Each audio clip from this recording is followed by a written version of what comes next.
Bankura district কোর্টে তোমাদের নতুন একটি নোটিফিকেশন জারি হয়েছে।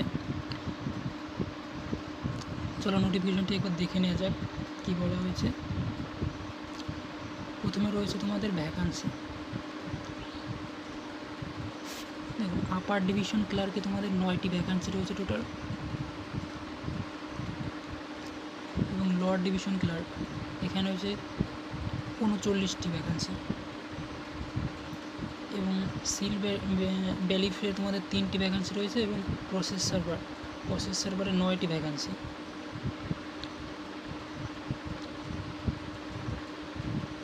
এছাড়াও তোমাদের গ্রুপ ডি রয়েছে। গ্রুপ ডিতে তোমাদের 39 অর্থাৎ 39টি ভ্যাকান্সি রয়েছে।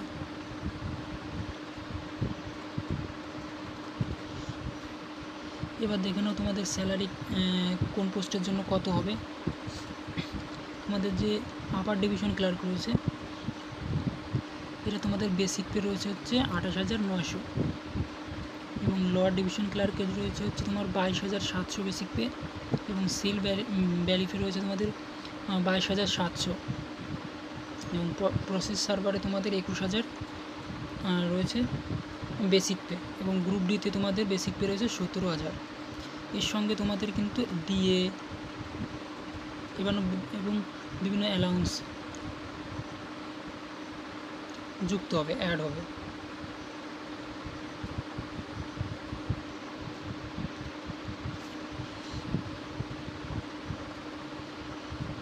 তোমাদের এলিজিবিলিটি ক্রাইটেরিয়া কী রয়েছে না, যাদের এজ 18 থেকে তোমাদের 40 বছর বয়স তারা অ্যাপ্লাই করতে পারবে।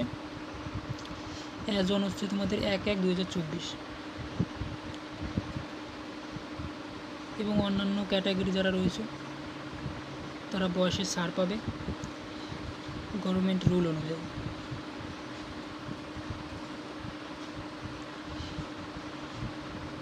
দেখো এসেনশিয়াল কোয়ালিফিকেশনে কী কী বলেছে।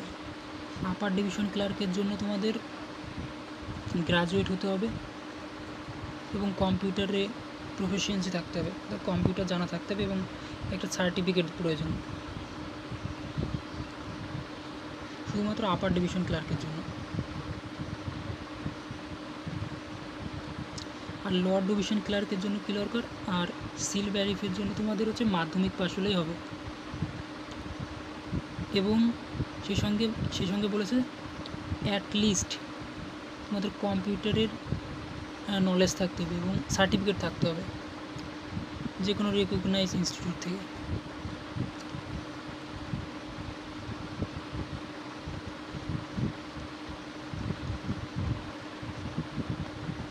এবং তোমাদের যে গ্রুপ ডি রয়েছে, প্রসেস সার্ভার এবং গ্রুপ ডি, এই দুটোর জন্য তোমরা 8 পাস হতে হবে,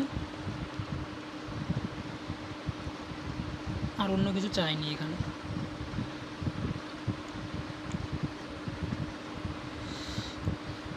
অর্থাৎ তোমাদের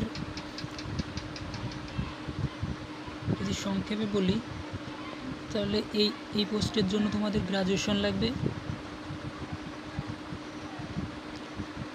এবং এই দুটো পোস্টের জন্য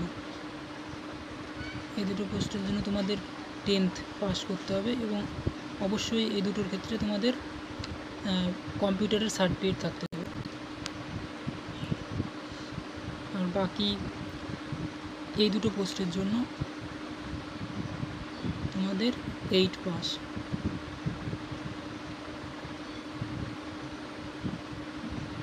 হলেই শুধু হবে।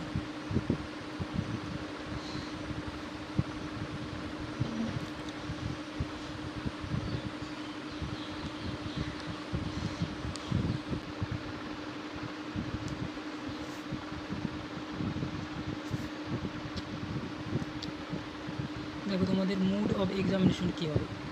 প্রথমে আপার ডিভিশন দেখে নেওয়া যাক।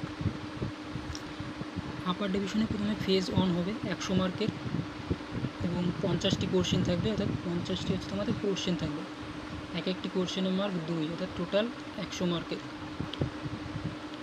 100 মার্কের টোটাল পরীক্ষা হচ্ছে প্রথমটি ফেজ 1। এবং ফেজ 2তে কী হবে, ফেজ 2তে তোমাদের কম্পিউটার প্রফিসিয়েন্সি টেস্ট হবে, এবং বিভিন্ন রাইটিং স্কিল এসব দেখা হবে। 100 মার্কের টোটাল পরীক্ষা।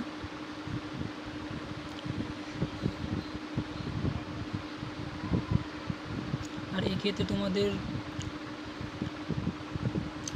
ফেজ 1-এর ক্ষেত্রে তোমাদের টাইম থাকবে হচ্ছে 1 ঘন্টা,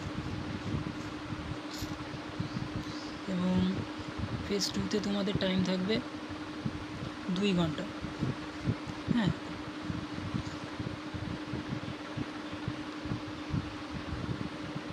আর ফেজ 3-তে কী হবে না, প্রফিসিয়েন্সি টেস্ট 40 মার্কের। যারা শর্ট লিস্টেড হবে তাদের জন্য এই টেস্টটি হবে।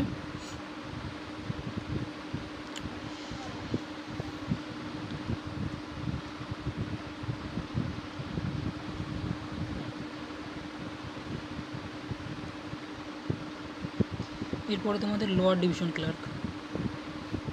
লোয়ার ডিভিশনের ক্লার্কের ক্ষেত্রেও তোমাদের সেমই হবে। প্রথমে তোমাদের 50টি কোশ্চেন দেওয়া হবে, এবং এক একটি হচ্ছে তোমাদের 2 মার্ক করে, অর্থাৎ টোটাল 100 মার্কের পরীক্ষা হবে।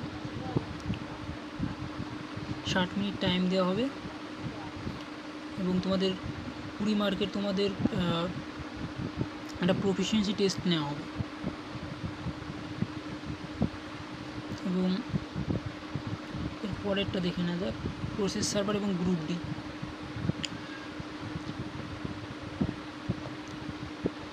প্রসেস সার্ভার আর গ্রুপ ডির ক্ষেত্রেও তোমাদের ঠিক একইভাবে 50টি কোশ্চেন দেবে, এবং এক একটি কোশ্চেনের সঠিক উত্তর দিলে 2 মার্ক পাবে, এবং অর্থাৎ টোটাল 100 মার্কের এক্ষেত্রেও পরীক্ষা হচ্ছে তোমাদের। হ্যাঁ,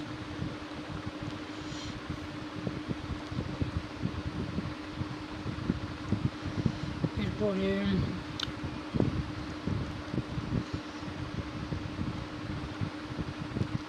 তোমাদের অ্যাপ্লিকেশন ফিজ এখানে দেখতেই পাচ্ছ। আপার ডিভিশন ক্লার্কের 500 রয়েছে, এগুলো জেনারেল এবং ওবিসিদের জন্য।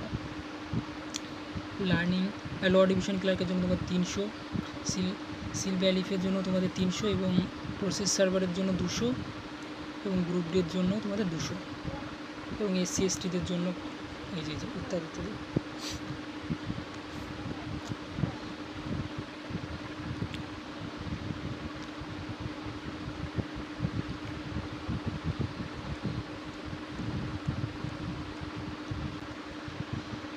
এটার এক্সাম তোমাদের যতদূর আশা করা যাচ্ছে সেটা হচ্ছে তোমাদের বাঁকুড়ার মধ্যেই তোমাদের হবে। বাঁকুড়া ডিস্ট্রিক্টেই তোমাদের এক্সাম সিটি আর কি, সিটি থাকবে। তোমরা অনেকে ভাবতে পারো বোধহয় পুরো পশ্চিমবঙ্গ জুড়ে এক্সাম সিটি পড়বে, তেমনটি একদমই হবে না। এটা শুধুমাত্র বাঁকুড়া ডিস্ট্রিক্টের মধ্যেই তোমাদের সিট পড়বে, অর্থাৎ যারা বাঁকুড়ার কাছাকাছি আছো তারা ফর্ম ফিল আপ করলে